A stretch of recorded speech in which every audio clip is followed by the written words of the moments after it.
everybody, welcome back to my channel. Thanks so much for tuning in. My name is Dana Trupiana, and I cover infamous gangsters every week in a true crime-like format. My show, Mob Times, comes out every Tuesday morning at 10 a.m. sometimes. Well, it's Tuesday, it's 10 a.m., so here I am. If you're new here, welcome. If you've been here before, I hope you know how much I love you guys, and thank you so much for all your love and support. So, before we start talking about this amazing woman that I'm going to be covering today, I wanted to go over a quick update on what's going on with me. So, I know I talked to you guys on earlier episodes about how I was going to go through another round of IVF to get a female egg because there is a history of issues in my family with male babies. But since then, I have had 7 masses form in my breasts, and I've done a lot of thinking. And I just think the process of IVF is going to be a little too hard on my body, and I really don't want to go through that again. Obviously, the cost sucks as well. That's not something I want to take on again. That was $12,000 the first time. It's going to be no less than $8,000 this next time around. So obviously the cost has a factor, but the main factor here is that my body, I just don't feel confident enough that my body won't break down and just die on me. My husband and I sat down and talked about it a lot, and we've decided that we're going to move forward with a male egg and have a son. This is something I haven't really talked to friends and family about, but since I know that none of my friends or family watches these videos, it's kind of nice to have like a little video diary here because I'm talking to people, but I'm not talking to anybody that I see in my normal everyday life. So I had stopped going to appointments for the IVF stuff because I had all this masses stuff coming up. So I started going to appointments again for that, which is pretty huge. And today I actually had an appointment where I did something equivalent to, I did a test. Honestly, I'm not going to sit here and try to explain what it is. It's a whole bunch of medical jargon, but the point of it is they were looking to make sure that I didn't have any current tumors because I had to have surgery in the past to remove them, and I don't. And if I would have had any, I would have had to have another surgery to remove them. So yay, super happy about that. And I've been working from home, so I have been in the house for like a really long time. I'm talking like months. I barely leave the house. And the last few days I've been going out to doctor's appointments. Today I went and got a deed to my house for like some tax stuff because I get a discount on my taxes, on my home taxes, because I'm a veteran with 100% disability. So I had to go get the deed of my house, and I have to get a death certificate for my mother and blah, blah, blah, blah, blah. But it's been nice going out and like venturing out in the world. So today was kind of fun just getting out of the house. Breathed a little new life into me. I forgot about my earrings. That's the whole reason I did my hair up today. Aren't they so cute? I love them. I love dangly things. I have my belly button pierced and I always have something dangly in there. And if I could have something dangly on my tongue ring, I definitely would because I am that loser. Okay, so let's get down to today's episode. We're going to be switching it up a bit this week because we're talking about someone who is not only not affiliated with the mafia, but was an active enemy of the mafia and was ultimately taken down by the boys that I normally cover. Today, we're going to be discussing Stephanie St. Clair, a beast of a woman, an avid fighter for the civil rights movement, and someone who is literally the exact opposite to who we're usually discussing on this channel, but just as powerful.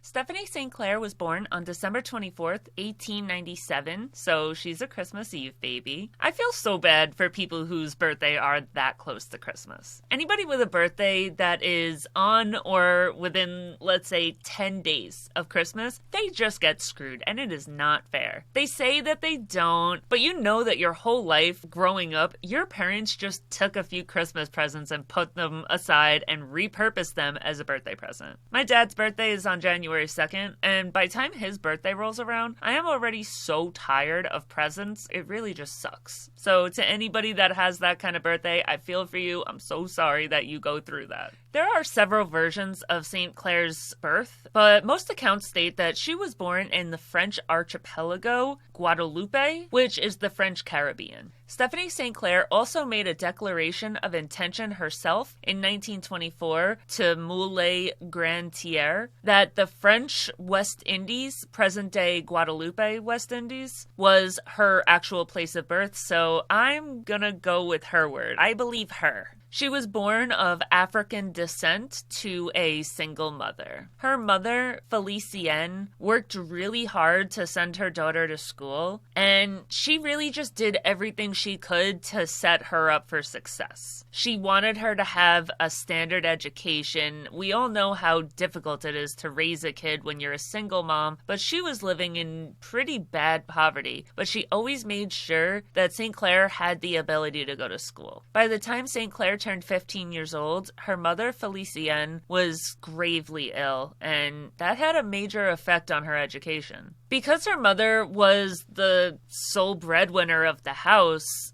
she didn't have any brothers or sisters, she didn't have a dad, and she had no other adult figures in the house. She had to leave school so that she could make money to live. At the time, it was just St. Clair and her mom against the world. She's an only child, and it's literally just them two. So when her mom got sick and couldn't go to work anymore, it was her job to get up and make money so that they could have a place to live. Remember that this is not America. She's only 15 years old, but if her mom isn't there, nobody's gonna step in. There's no government assistant. There's no, if her mom dies, she's on her own. She doesn't have the foster system or anything really to help. At 15 years old, this poor girl is on her own right now. So she started to save up, and before long, the worst happened and her mother died. After her mom died, she worked in Martinique as a maid, but her employer's son assaulted her, and she got fired from her job for it. After that happened, she fled Martinique and she headed for France. And this makes me beyond furious because we all know it happens all the time. It's way easier to just fire the person that's saying that something happened than handle your shithead of a child. That is the most horrible thing. And I'm sure that they knew her story. I'm sure that they knew that this is a 15, 16-year-old little girl whose mom just died and she is on her own in this world. But their little piece of crap son had to just go for it, so now she's out on her own again. After that happened, she fled Martinique and headed for France. When she couldn't find a job in France, she stayed for a while and she looked, but she couldn't find one. She left Marseille and she headed for Quebec. All of this is happening during a time of 1910 to 1911.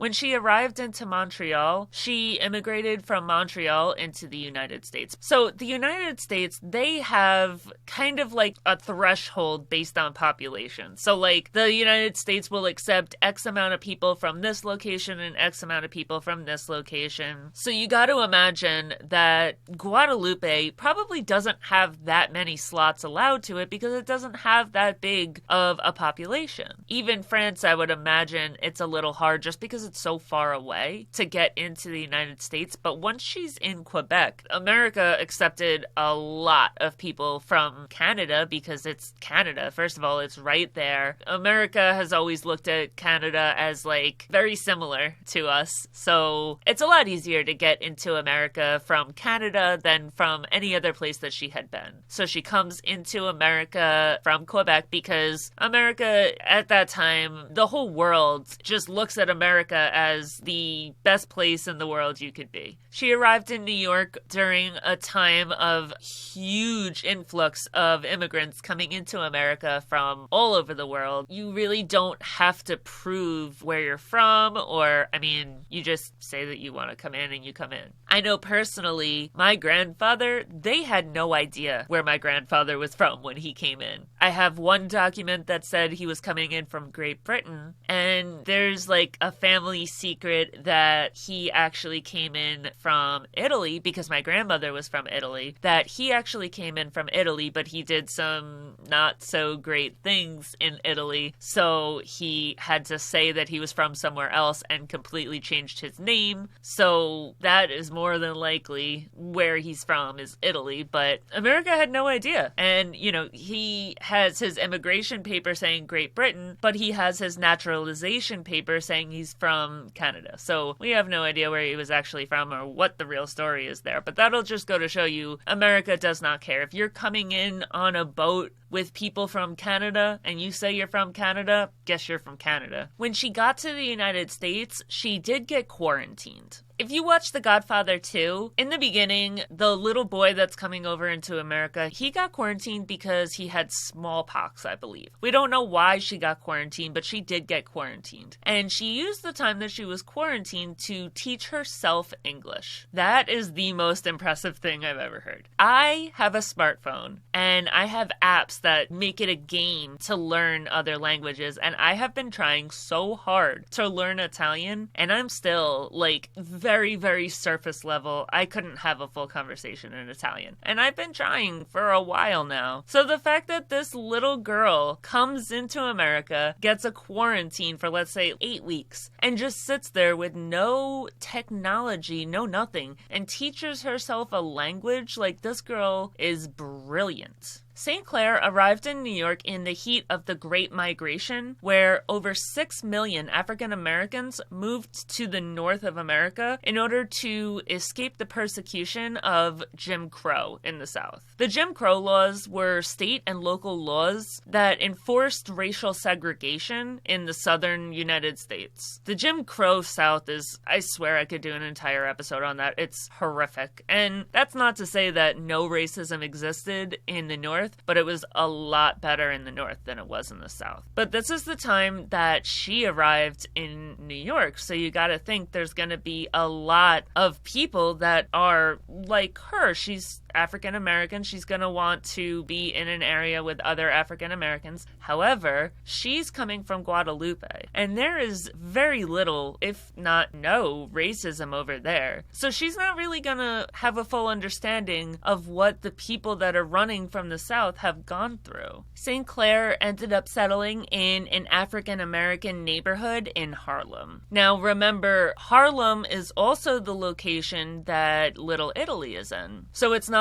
all of Harlem. There was a neighborhood within Harlem, because Harlem is a huge borough. There could be a bunch of different places within Harlem. So you've got, you got your Little Italy. I'm sure that there is areas for every type of immigrant. So she ends up settling in an African American neighborhood in Harlem. While she's in Harlem, she ends up falling in love with a small-time crook named Duke. And as much as she fell in love, head over heels in love with Duke, Duke was kind of just using her as a tool to make money. Not long after they met, he ended up trying to persuade her to go into prostitution to make money. And remember, Stephanie St. Clair, she was raised by an independent, strong, powerful woman. And there is no way that she is about to become a prostitute. And she's like, hell, what are you even talking about? Prostitute? Absolutely not. Like, no.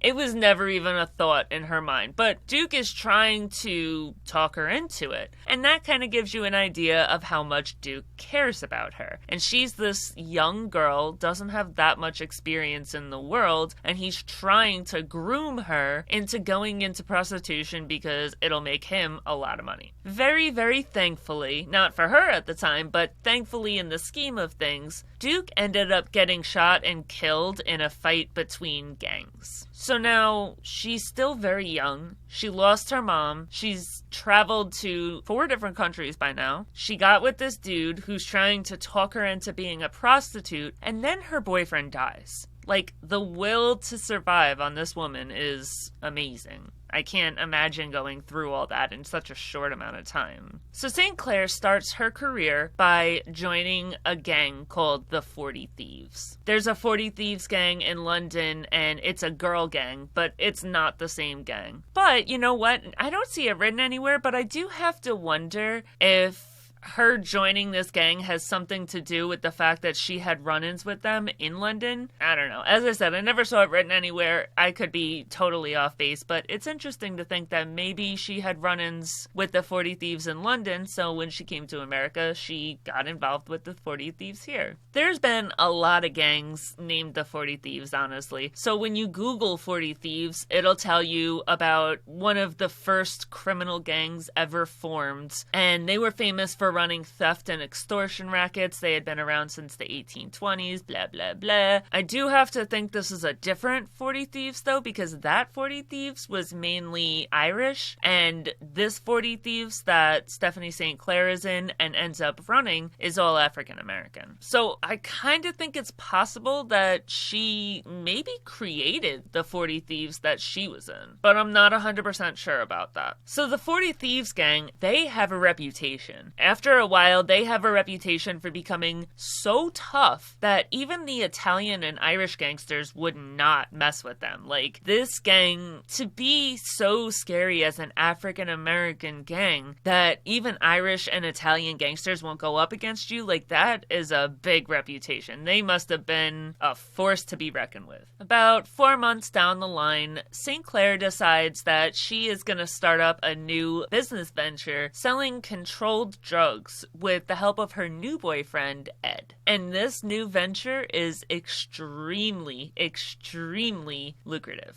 After only a few months of running this new business with her boyfriend, St. Clair had amassed $30,000. That amount would be a little over $700,000 today. So this is a very, very profitable business. Imagine making $700,000 in only a few months with a brand new business. Like, this girl is a freaking hustler. So she goes to Ed and she tells him, like, all right, listen, I have some money now and I never really wanted to be a drug dealer. I want to go into other things. I don't want to be dealing drugs, so I don't really want to be with you anymore. Ed turns around and he's like, no, I don't think so. We're going to stay together. And she's like, no, I really don't want to be with you. And he's like, oh, okay, that's cool. And decides to start to strangle her. St. Clair pushed him off of her with such force that when she pushed him, he cracked his skull against the table and died. Now, I'm assuming it has something to do with this new business venture of hers, that she has some seedy characters that she has dealings with, but she never gets charged with this crime. She must have cleaned up the body and nothing happened, or she reported it and she got away with it for self-defense. I don't really know. It doesn't really mention what happened after that. I just know that this particular incident did happen.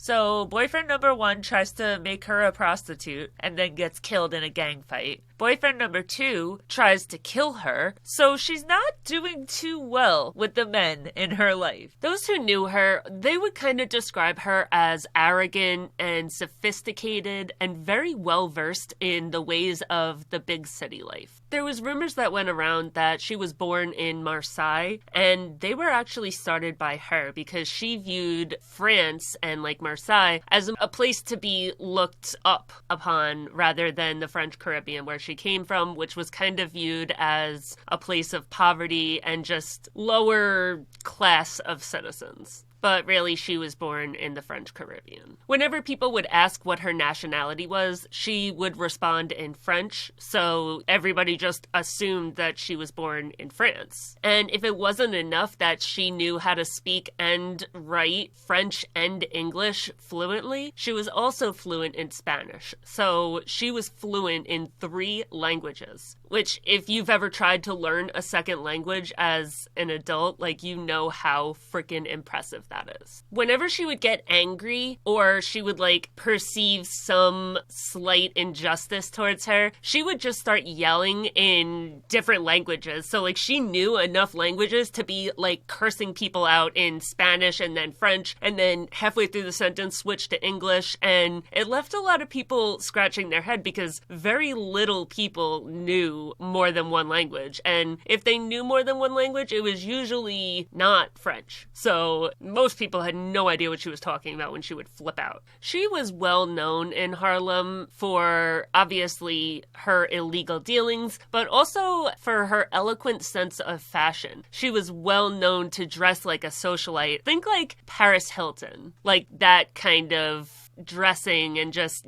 she knows how to hold herself and conduct herself. To everybody in Harlem, she was known as Madame St. Clair, but to everybody outside of Harlem, she was known as Queenie. So after all the drama and everything was done with Ed, she had told Ed she wanted to leave because she wanted to go into different ventures, and she still was going to go through with that. She left the 40 Thieves because they were into dealing drugs and robberies and all that kind of stuff, but she made sure to set them up so that they would have a way to survive.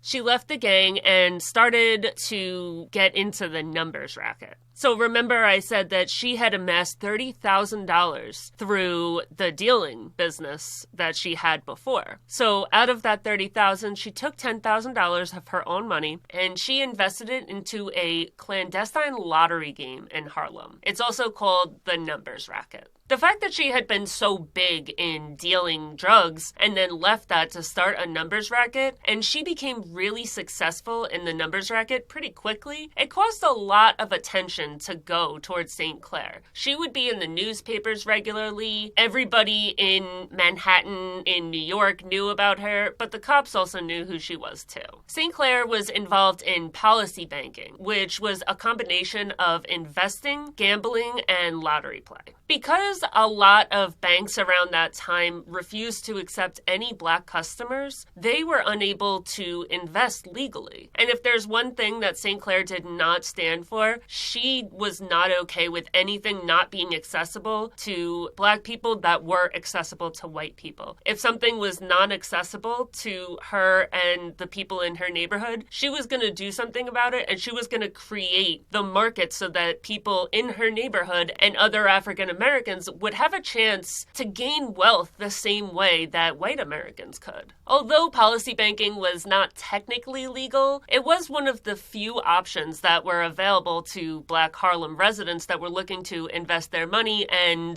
build up some wealth instead of just staying in poverty. So yeah, it's not legal and it's a little bit criminal to do it, but at the same time, if there's no other way to go about it, sucks to suck, whatever. Now, this part of the business where it's investing, that's a predominantly black industry, obviously, because white people just go to the bank and they invest in the stock market. It's one of the only options available to the black residents in Harlem. So mostly this is going to be black people that are involved in this business. Because it was mostly black people that were doing this, it gave the people that were doing it a sense of community, and they cared about it a lot more. They didn't look at it like, oh, this is just, banking like the people at the stock market did. They looked at it like it was a way of helping their community. So a lot of people got very, very invested in it, and they cared about it a lot more because it was for people within their community that didn't have these options available to them without them. When St. Clair got into the business, she didn't invent this game. It had been available for a long time before her. But she was the first woman to get into it and become a very big member in it. The industry of policy banking in the black community was not a new industry at all, but there was very little women in that game. It was a very male-dominated industry, so there was very few women involved at all, nevertheless running it. And that was one thing that set her pretty far apart from the other policy bankers in the community. She also aided the black community in Harlem by employing a lot of people that lived in the neighborhood as numbers runners. So in other words, one part of her business was doing a lottery where people would choose 3 numbers, and numbers runners were just people that went around to the people that wanted to be in the lottery. So they would go around to people and say like, hey, do you want to play in this week's lottery? Those people would give their 3 numbers to the runners and they would collect the payment and bring it back.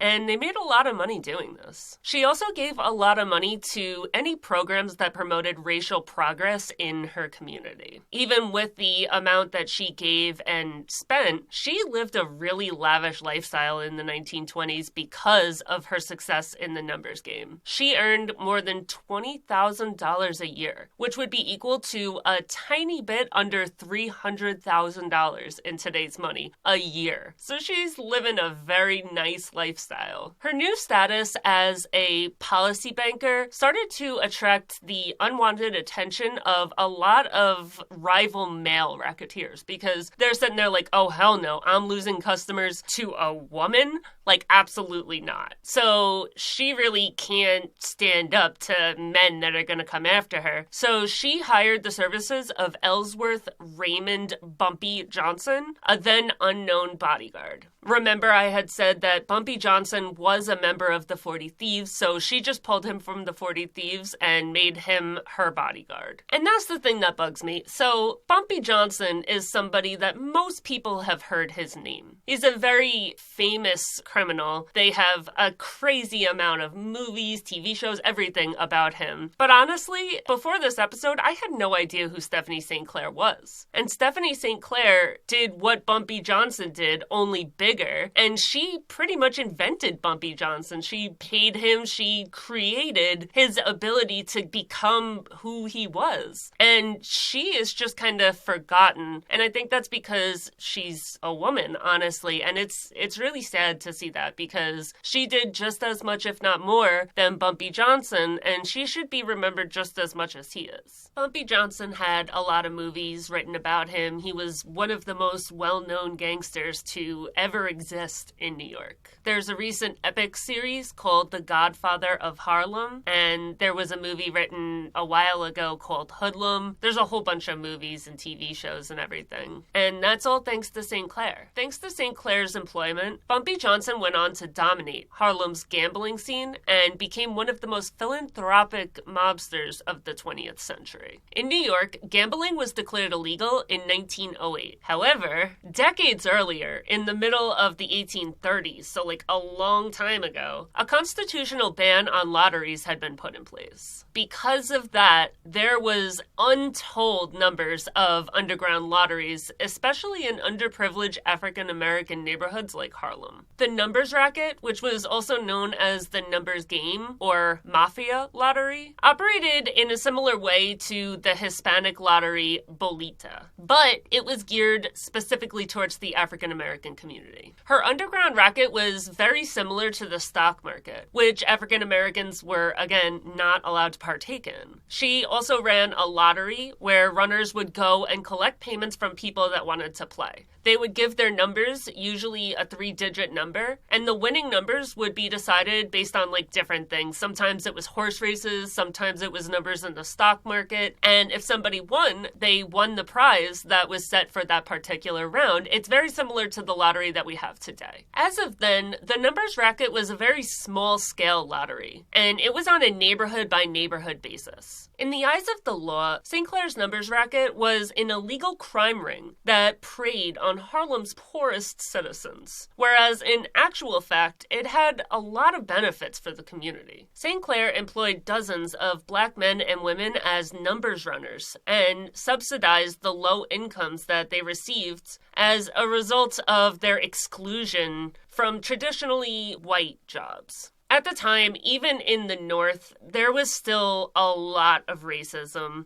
The fact that Jim Crow laws were still going on in the South will tell you that. So she was making opportunity available to a wide range of people that never would have had these kind of opportunities available to them. They never were going to have the ability to make the amount of money that she was paying them. A lot of them may not have even had employment at all. On top of that, she used the profits that she got in a really good way. The profits that she got from her racket allowed her to support legitimate businesses in the area, and she would publish newspaper ads that would help educate Black Harlemites on their legal and voting rights. and that's never a good thing in the eyes of the police. Harlem's police do not see her as somebody that's building up the community. Regardless of what police thought, she was well known for placing advertisements in local newspapers that would inform Harlem's community of their legal rights. She would advocate for them to go out and vote for politicians that had them in mind. And she was regularly condemning police brutality against the Black community. She was a very, very strong activist for her community. Somebody that was always at the forefront of any fight for equal pay, equal treatment, equal everything. She was a civil rights leader. And she tried. She tried to go about it the right way. She would go to the local authorities and complain several times about police harassment, brutal treatments, stop and frisk kind of stuff, and they didn't listen. They just ignored her. So when they ignored her, she decided to start running ads in the Harlem newspaper. She ran ads in Harlem newspapers that would accuse senior police officers of corruption. And that's a very risky move, to be calling out police in the neighborhood that you live in. The cops responded by arresting her on fabricated charges. Despite her having several officers working for her and on her payroll, St. Clair was arrested in December of 1929 for having policy slips.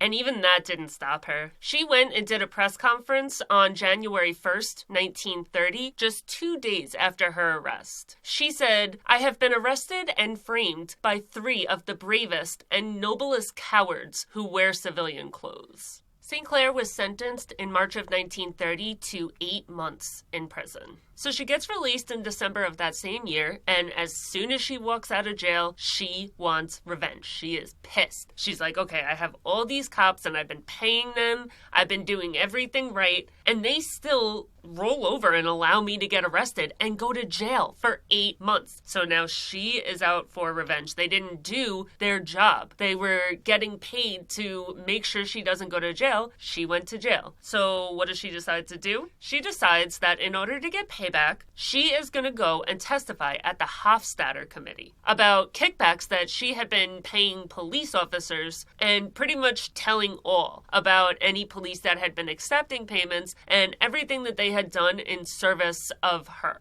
Because she's like, well, I sat there and I paid all this money and they still allowed me to get arrested. I still went to jail, so what was the point? Why not go say something? Why not allow them to go to jail? The Hofstadter Committee, or as the trials were known, the Seabury investigations, was an investigation into the corrupt police officers of the NYPD. The commission subsequently fired more than a dozen officers based on St. Clair's testimony alone. So the moral of the story is, no, it wasn't a good idea to mess with her. During the 1930s, Queenie and Bumpy were able to build an empire, ended up dominating the entire Harlem gambling scene with their thriving numbers racket. After Prohibition ended, Jewish and Italian-American crime families saw a pretty big drop in profits because that was their main way of earning a living, was to sell illegal alcohol. But now that Prohibition was over, alcohol wasn't illegal anymore, and they really didn't know what to do to subsidize the rest of their income. They decided to go into the Harlem gambling scene and start getting into the numbers game themselves. I feel like I've said this on every episode that I've ever made, but I'll say it again. Prohibition created the mafia. Prohibition came out in 1919, known as the Volstead Act, in order to reduce crime in America by getting rid of alcohol. But in reality, what it did was trigger a massive wave of organized crime. It was during the Prohibition era that Arthur Flegenheimer, popularly known as Dutch Schultz, was released from prison. He was released on December 8th, 1920. He was arrested at 17 years old after he was caught breaking into an apartment. He was sentenced to 17 months in prison, which was his first and only time behind bars. During this prison stay, he was such an unruly prisoner that the prison that he was at was like, bro, we can't take this. Get rid of him. Get him out of our prison. And he was taken out of that prison and put into a work farm in West Hampton, Long Island. He actually escaped this work farm and he was recaptured. And the only thing that came from that escape was another another 2 months added onto his sentence. I feel like now if you escape prison, you just go to jail for life. Like, you could be in jail for robbing a 7-Eleven. And if you escape, I feel like you're going to jail for the rest of your life now. So as soon as he gets out of jail in 1920, he starts to go into bootlegging, obviously. Everybody's in bootlegging in 1920. He started transporting liquor and beer from Canada across the border. Schultz worked as a bootlegger for years, not only transporting, but also producing his own beer. Schultz had a very widely known reputation for violence and brutality. It was this violent reputation of Schultz's that later caught the attention of Joey No, the owner of a Bronx speakeasy called the Hub Social Club. No initially hired Schultz with the intention that Schultz would become his security, but in the long run, he ended up making him a partner of the club. Together, they established a large number of illegal bars and breweries throughout Manhattan, and that would include ones in Yorkville, Washington Heights, and Harlem. After the two started using intimidation as a sales strategy and compelling rival club owners to buy their beer instead of competition, their bootlegging business took off. They almost had a monopoly because they would go and say, like, hey, you're going to buy alcohol from us. And the person would be like,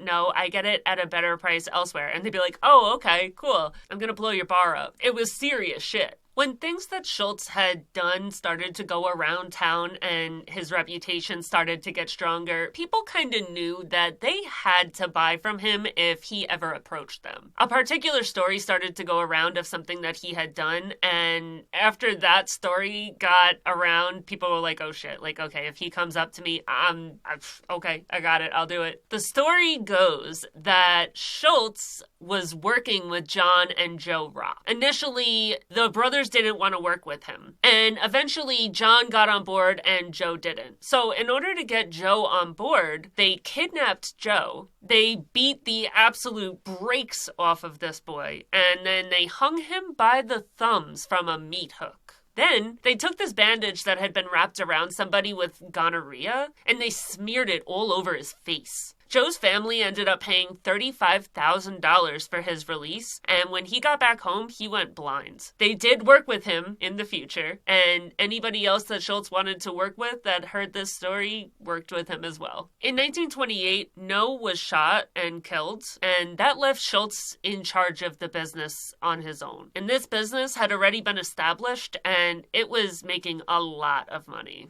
Fast forward to 1933, now Prohibition has come to an end, and that results in a huge loss of income for Schultz. His solution was to go into the Harlem numbers racket, but he decided that he was going to go into the numbers racket in an area that St. Clair was already operating. She already had a stronghold over Harlem's underground gambling scene. Dutch Schultz became the first mobster ever to move into Harlem, and he would end up beating and killing multiple operators who refused to pay him for protection. So he didn't tell other numbers runners and other numbers people that they couldn't be in that industry, but he did tell them, like, you're gonna pay me for protection, or I'm gonna beat you, or I'm gonna kill you. Schultz had already proved that he was not afraid of stepping on other mobsters' toes, and he started to use brute force to overthrow Harlem's pre-existing rackets because he wanted to take them over. Without a doubt, Arthur Dutch Schultz Flegenheimer posed the greatest threat to both Stephanie St. Clair and the entire Harlem gambling industry. He used extreme violence against his competitors. He forced them to hand over a portion of their revenue, or he would shut them down entirely. Gradually became one of the most formidable policy bankers in Harlem. As of that time, numbers rackets were predominantly owned by African Americans because it was predominantly played in African American neighborhoods. As a result, when Schultz started to use violence to take over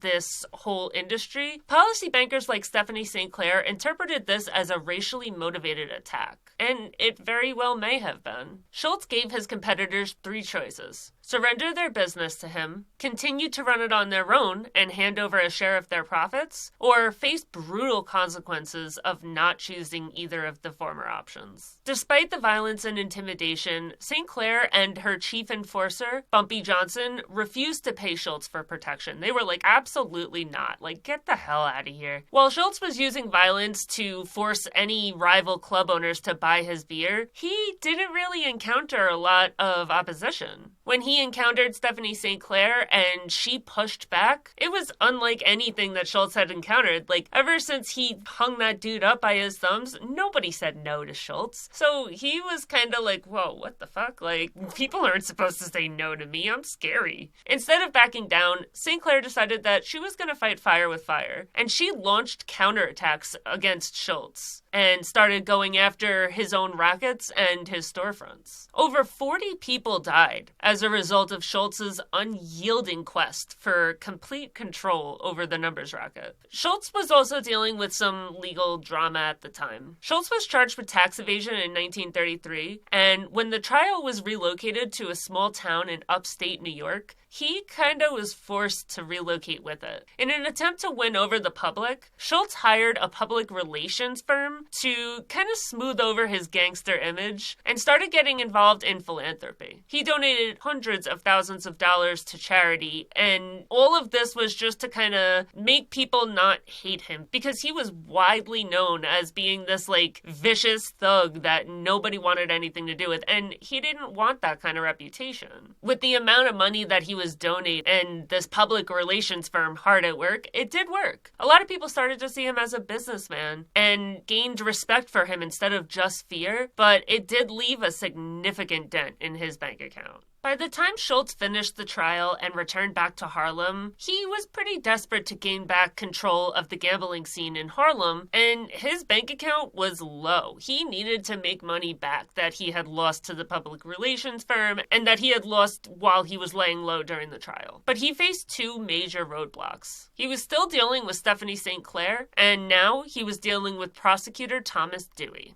Prosecutor Dewey had been hired by New York Mayor Fiorello LaGuardia to investigate Schultz and bring him down for good. Like, LaGuardia was no joke. I talk a lot about him in other episodes. I think I talked most about him in the Frank Costello video. But this guy, he went after anybody that was in organized crime, and he went after them hard. You also may recognize the name Thomas Dewey if you watch a lot of my videos. I talked a lot about him in the Lucky Luciano video. Dewey is the one that was ultimately responsible for taking Luciano down and having him put in jail for 30 to 50 years. He didn't end up serving that amount of time. It didn't take him down. That was like the middle of his story. But he was given 30 to 50 years in prison. I'm not going to go through the whole story here. Go check out my Lucky Luciano video if you want to see how he got out of a 30 to 50 year jail sentence by helping America win World War II. But we're not going to go through that here. Meanwhile, St. Clair remained very defiant in the face of Schultz's threats. She was not backing down. She was his top target because she was a powerful black racketeer and a woman. We all know her to be somebody that was going to stand up for what she felt was right. And she would go to great lengths to make sure that her voice was always being heard. She was one of, like, if not the only person that ever stood up to him. Like, he was not used to hearing no. And this woman was just like, absolutely not. I'm not paying you. I'm not lessening my business. Like, I'm doing nothing for you. Get out of my face. And he was just not used to that. The numbers queen had absolutely no intention of going down without a fight, and she exerted every effort to prevent Schultz and his gang from breaking into her network. She made a point of emphasizing how Schultz's actions were strongly racially motivated, and she would talk to anybody that would listen about that. And that had a huge impact on his ability to operate in Harlem. She urged her peers to stop going to establishments that weren't owned by people of color, both legal and illegal. So pretty much she went around to her entire network and was like, listen, if there's a white person that owns that restaurant, that owns that gambling ring, whatever, don't go there. Go to places that are owned by people of color. Like, there's no reason that you should be doing a lottery with Dutch Schultz. You should be coming to me. Like, I'm one of you. There was nothing that was going to make St. Clair hand over her numbers empire. In 1935, Dutch Schultz ordered a hit on St. Clair. Clair, and that ended up forcing her into hiding. She handed her business over to her chief bodyguard and number 2 in her organization, Bumpy Johnson, and she went underground for her own protection because she was not about to be out here fending off people trying to collect a bounty. I don't know what the bounty was, but like, it doesn't matter. It could have been $1. If somebody wants to collect that $1, her life is not worth it. By 1935, the FBI had designated Schultz public enemy number 1. Now, while Schultz has a hit out on St. Clair, he also decides that he wants to take out a hit on Thomas Dewey. Schultz scheduled a meeting with the head of the Mafia's 5 families, Charles Lucky Luciano. Schultz went to Luciano and pretty much told him, like, hey, I want to take out Dewey. This man is on my ass. He's trying to take me down, and I don't want him alive anymore. I'm gonna take him out. And Lucky Luciano absolutely forbade it. Luciano pretty much says, like, the publicity that will get is astronomical. Such a public act of aggression is gonna have a whole lot of people hating us. It's gonna attract so much negative attention to the underground gambling scene. And not only that, but it's gonna attract a lot of attention to the mafia as a whole. We don't want the police coming for the mafia for personal reasons. It'll only cause unnecessary attention, and it will throw the entire city into chaos. Because yeah, the police want to take the mafia out. They don't like criminals, blah, blah, blah. But if they start feeling like their lives are in danger,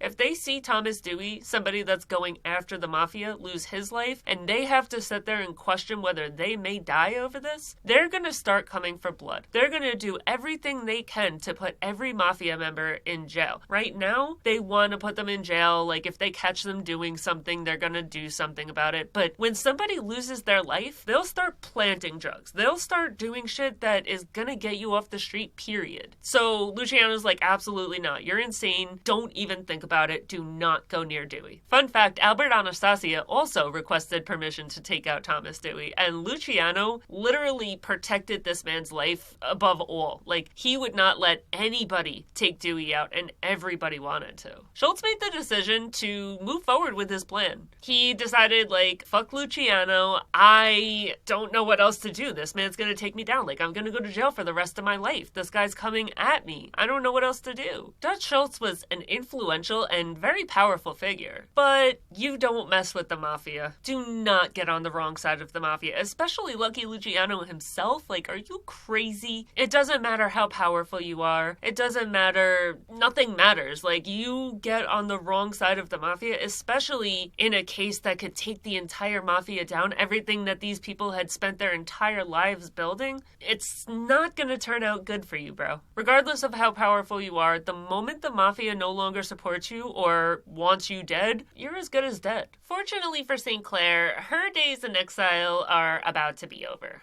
The moment that Schultz disobeyed Lucky and decided to go ahead with his plan of killing Dewey, he is no longer a homie. While Schultz continued to plan his assassination of Dewey, Lucky decided to devise his own strategy. Dutch Schultz, his accountant, and 2 of his bodyguards were dining at the Palace Chop House in Newark, New Jersey on October 23rd, 1935. 2 gunmen from Murder, Inc. slipped past security while Schultz was in the restroom. The men opened fire on Schultz and his posse and hit and killed every single one of them. Schultz actually survived the shooting, and he stayed alive for almost 30 hours. He eventually passed away in his hospital bed from the wounds that he got. While he laid in the hospital dying, St. Clair sent him a telegram that said, "Don't be yellow. As ye sow, so shall ye reap." This was kind of like a wake-up call for St. Clair, and she decided that she wanted to stay on the legal side of things from now on. She handed over control of her numbers empire to Bumpy Johnson and pretty much withdrew from the gambling industry altogether. Stephanie St. Clair had always been a fervent advocate for civil rights. She was a leader in the activist community and did all she could for not only people in her own community, but she was an outspoken supporter of immigrants, of anything that she viewed as like an underdog. She would have no problem getting out and going in the newspapers and doing whatever she could to bring attention to the issue. In 1936, she met her husband, Sufi Abdul Hamid, an outspoken activist who would regularly picket white-owned businesses in order to convince them to hire African Americans. Hamid was the head of an Islamic Buddhist sect, and he was also a militant activist. The relationship between St. Clair and Hamid quickly crumbled after he was accused of having an affair with Fearsome, a black fortune teller. Hamid ended up blowing a large portion of St. Clair's fortune and cheated on her with this young fortune teller. In the beginning of their relationship, St. Clair and Hamid had signed a contract that bound them together for 99